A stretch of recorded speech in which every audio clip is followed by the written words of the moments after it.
नमस्कार, स्वागत है आप सभी का एनबीसी भारत पर। मैं हूं आपके साथ मयंक तिवारी। इस वक्त हमारी मौजूदगी उत्तर प्रदेश के जौनपुर में है और हमारे साथ देख सकते हैं बातचीत करने के लिए डॉक्टर साहब हैं, कार्डियोलॉजिस्ट हैं। इनसे हम बातचीत करके जानेंगे, समझेंगे। डॉक्टर साहब, सबसे पहले आप अपना पूरा परिचय बताइए। आप जो है लंबे समय तक दिल्ली में अपोलो हॉस्पिटल में काम किए हैं, उसके बाद से जो है क्या कुछ चीज़ें ऐसी हुई कि आपको यहाँ पर आना हुआ? सबसे पहले आप अपना जो है छोटा सा परिचय ब्रीफ करिए लोगों को, दर्शकों को, और उसके बाद फिर आगे की भी बातचीत की जाएगी। क्या कुछ चीज़ें ऐसी बनी कि आपको जो है दिल्ली छोड़कर जौनपुर आना पड़ा? देखिए, हमारी जो प्राइमरी एजुकेशन है वो कलकत्ता में हुई और उसके बाद चूँकि हमारे father west Bengal education service में थे और यहीं BHU से वो कॉमर्स ग्रेजुएट होने के बाद फिर कलकत्ता यूनिवर्सिटी से उन्होंने मास्टर्स किया और मास्टर्स करने के बाद फिर वहाँ पे वेस्ट बंगाल एजुकेशन की सर्विस की परीक्षा होती है, उसको क्वालिफाई करने के बाद वो वेस्ट बंगाल एजुकेशन सर्विस में थे, राइटर्स बिल्डिंग में वो बैठते थे। उसके बाद फिर वहाँ से फिर हमारी एजुकेशन कलकत्ता में रही। फिर मैंने वहाँ पे MBBS और पोस्ट ग्रेजुएशन मैंने कलकत्ता से किया। फिर हमारे फादर का रिटायरमेंट हो गया, क्योंकि हमारी जड़ें तो जौनपुर में थी, फादर भी हमारे यहीं से बिलोंग करते थे और उस बीच हमारी मदर का बचपन में देहांत हो गया था कैंसर में। तो इस वजह से उनकी बॉडी भी हम लोग यहीं जौनपुर में ही लेके आए थे।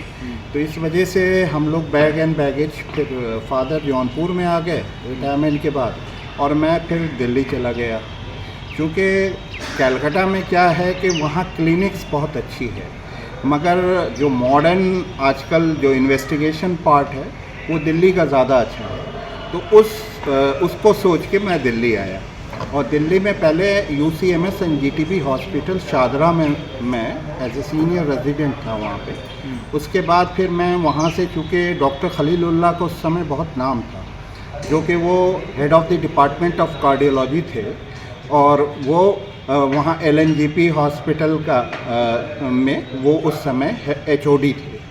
तो उसके बाद फिर हमको उनके अंडर में थोड़ा काम करने की ख्वाहिश थी काफ़ी दिनों से। तो फिर मैं वहाँ पे GB पंत हॉस्पिटल में मैं as a senior resident doctor Khalilullah का था। उसके बाद मैं वहाँ काम ही कर रहा था।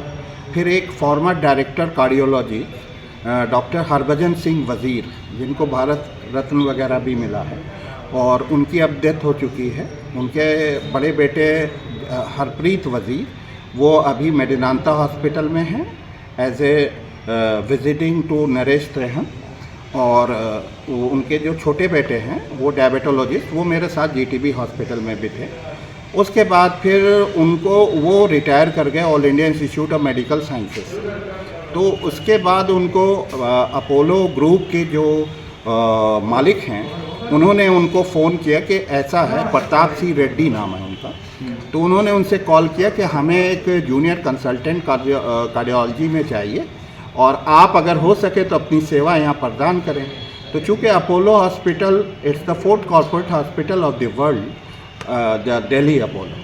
तो उसके बाद उन्होंने वहाँ पे कहा कि देखिए, मैं तो नहीं आ सकता क्योंकि मैं DLF गुड़गांव में रहता हूँ, तो मैं आपको 24 आवर्स के लिए वहाँ मैं अवेलेबल नहीं हो सकता। तो मैं, एक लड़का है बहुत अच्छा है, वो काम करता है, वो हमारे बारे में कहे और कहे कि मैं उसको सर्टिफाई करता हूँ आपके लिए और आप उसको रखें और वो बहुत अच्छी सेवा देगा। तो मैं फिर दिल्ली में रहा वहाँ पे और अपोलो हॉस्पिटल में as a junior consultant cardiology doctor SK Gupta sir थे, उनकी यूनिट में मैं था। उसके बाद काफ़ी दिन वहाँ रहा, फिर हमको दिल्ली से हमें रियाद भेजा गया किंग खालिद हॉस्पिटल में अपोलो ग्रुप की तरफ से, कि वहाँ जाके डॉक्टर्स को एजुकेट करने, क्योंकि वहाँ क्वालिटी ऑफ डॉक्टर्स बहुत पुअर है आपके रियाद में किंग खालिद हॉस्पिटल में। तो चूँकि वहाँ पे सारे जो टूल्स वगैरह हैं, मेडिकल टूल्स, वो तो अवेलेबल थे, मगर उसके बाद जो है वहाँ पे काफ़ी मतलब चूँकि चीज़ें हो नहीं पा रही थी, ज़्यादातर सूडानी, मसरी, पाकिस्तानी इस टाइप के डॉक्टर्स थे, तो इनका लेवल बहुत पुअर रहता था। तो इस वजह से हम लोगों को भेजा गया था कि आप पूरा इंटायर सेटअप वहाँ पे, तब उस ज़माने में किंग खालिद हॉस्पिटल को बने 2 ही 3 साल हुए थे, तो फिर मैं वहाँ गया और फिर वहाँ पे 10.5 महीना मैं हमको ट्रेनिंग देना था उन लोगों को, तो मैं वहाँ ट्रेनिंग वगैरह दिया। फिर मैं अपोलो वापस आया और फिर मेरे 2004 में मेरे फादर ने एक बात ऐसी कही हमसे, क्योंकि हमारी एक बड़ी दीदी थी जो कि अब नहीं रही इस धरती पे, वो भी फादर, भाई और ब्रदर के साथ उनकी भी डेथ हो गई थी। हम आपसे बताए थे 7 कॉन्सिक्यूटिव डेथ्स इन ए रो हमारी फैमिली में हुई।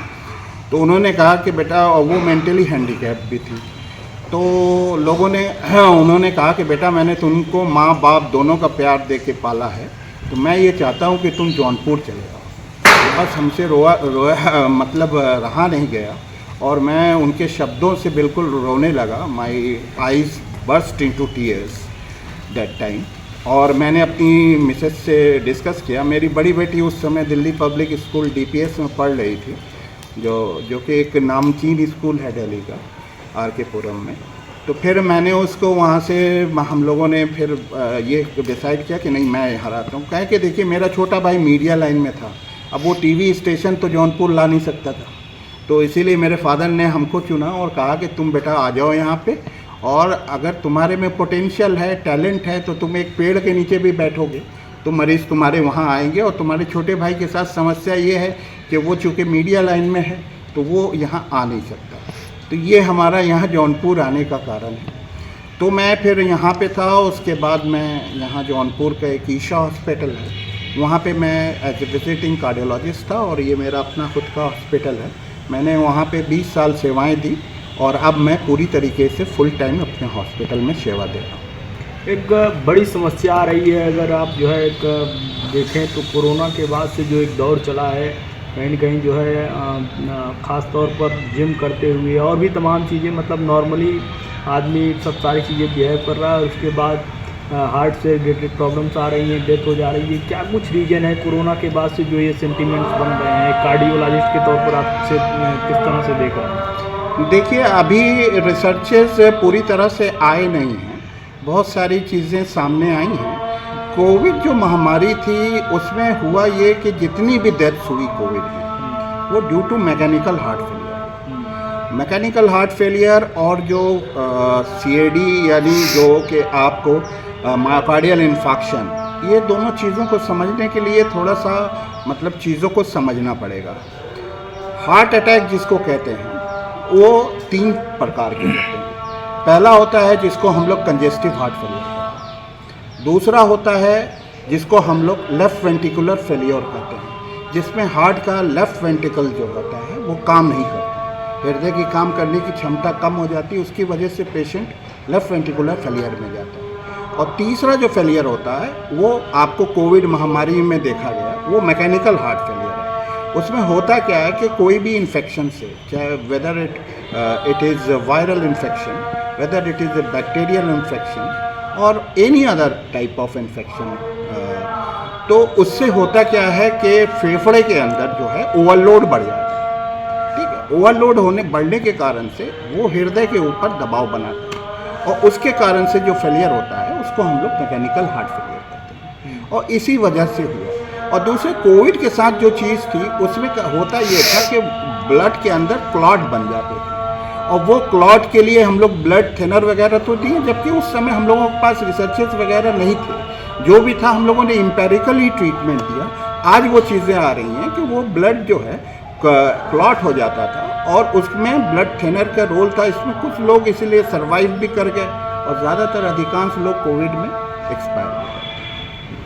क्या कुछ बचाव किया जाए, क्योंकि आम तौर पर अगर देखा जाए तो हार्ट से रिलेटेड तमाम प्रॉब्लम्स आती हैं लोगों को, एक बिजी शेड्यूल रहता है, लोग अपने लिए टाइम भी नहीं निकाल पाते हैं। तो क्या कुछ बचाव करें, डेली रूटीन में क्या चीज़ें लाएं जिससे जो है बेहतर तरीके से लोग अपनी ज़िंदगी जी सकें और हार्ट से रिलेटेड प्रॉब्लम्स कहीं न कहीं एक वर्कलोड हो जाए और भी तमाम चीज़ें हैं जिसको लेकर आदमी कहीं न कहीं तनाव में रहता है, तो इसे किस तरह से दूर करें, ये भी एक बड़ा चैलेंज है। देखिए, इसमें सबसे अच्छी चीज़ मैं जो बताऊंगा कि आपने अभी 1-2 तो प्रीडिस्पोजिंग फैक्टर्स खुद ही बता दिए।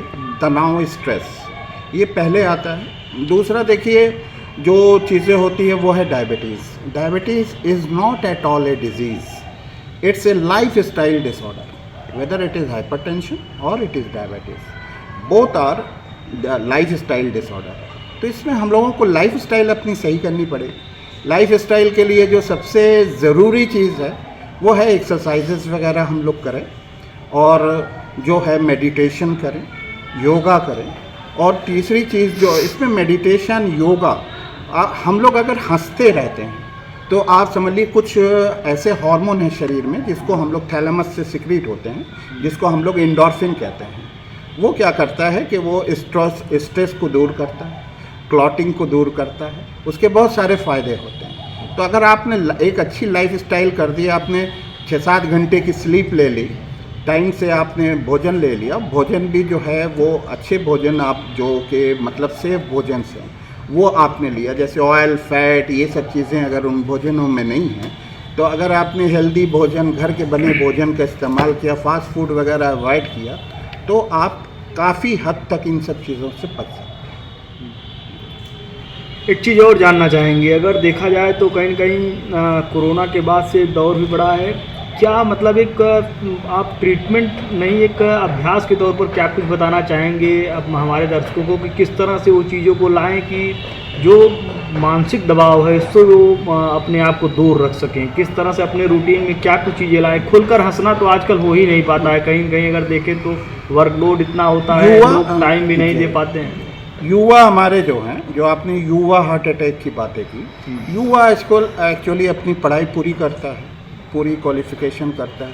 अब तो 2-2 साल वाले कोर्सेज सब 3-3 साल, 1-1 साल बढ़ा भी दिए गए, फिर भी उसके बाद उनको जॉब नहीं मिलती। ज़्यादातर अधिकांश ये मेंटालिटी रखते हैं कि हम क्वालिफाई हो जाएं, क्वालिफिकेशन अपनी ले लें और उसके बाद हमको जॉब मिल जाएगी। जॉब मिल नहीं पाती क्योंकि यहाँ की जनसंख्या बहुत ज़्यादा है, कॉम्पिटिटिव दौर है, सारे लोग कंपटीशन बीट नहीं कर सकते। तो इसमें क्या है कि लोग सेल्फ एम्प्लॉयमेंट की तरफ आजकल जब से मोदी जी आए हैं उस तरफ से लोग में आत्मविश्वास आया है, लोग अपने सेल्फ एम्प्लॉयमेंट की तरफ ज़्यादा जा रहे हैं, बिजनेस कर रहे हैं, ये सारी चीज़ें कर रहे हैं। तो ये चीज़ें अब स्ट्रेस घटती हुई दिख भी रही हैं और मतलब इस हिसाब से चीज़ें जो हैं सुधर भी रही हैं।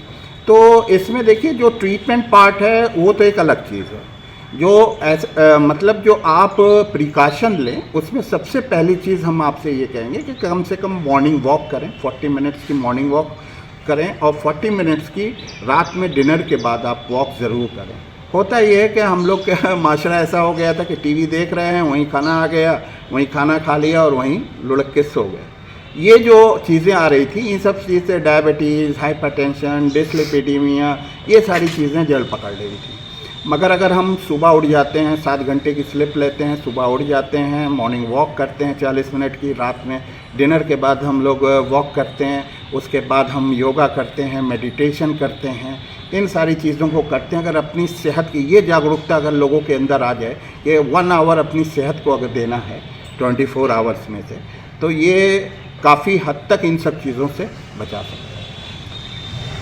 दीपावली का भी त्यौहार काफ़ी नज़दीक है, क्या कुछ मैसेज देना चाहेंगे अपने हॉस्पिटल की तरफ से हमारे दर्शकों को और साथ ही साथ में जौनपुर वासियों को कि दीपावली का त्यौहार किस तरह से मनाएं और साथ ही साथ में सौहार्द भी बना रहे, आपसी सौहार्द भी बना रहे और किन चीज़ों का जो है बचाव करें जिससे जो है किसी की सेहत पर कोई बुरा असर न पड़ सके? मैं सारे जनपद वासियों को दीपावली की बहुत ढेर सारी शुभकामनाएं देना चाहता हूं और साथ में ये आग्रह भी करूंगा कि ज़्यादा मिठाइयों का सेवन ना करेंगे क्योंकि मिठाइयों में ट्राइग्लिसराइड बहुत ज़्यादा होता है, फैट होता है, तो इन सब चीज़ों से थोड़ा बचना चाहिए।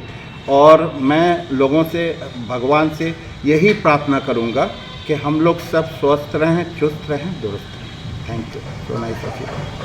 तो ये थे हमारे साथ डॉक्टर साहब मिर्ज़ा मोहम्मद मेहर अब्बास जी, इनका साफ तौर पर कहना है कि हृदय से संबंधित तमाम जो है व्याधियों को दूर करने के लिए आपको आपके शरीर के ऊपर कम से कम 1 घंटा देना चाहिए योगा के तौर पर, प्राणायाम के तौर पर, और भी तमाम बातों को इन्होंने सुझाया और भी अपने तमाम दिशा निर्देश इन्होंने दिए। दीपावली को लेकर अपने पूरी टीम की तरफ से इन्होंने शुभकामनाएँ भी दी। देश दुनिया की तमाम बड़ी खबरों की जुड़ रही है हमारे साथ, देखते रहिए MBC भारत।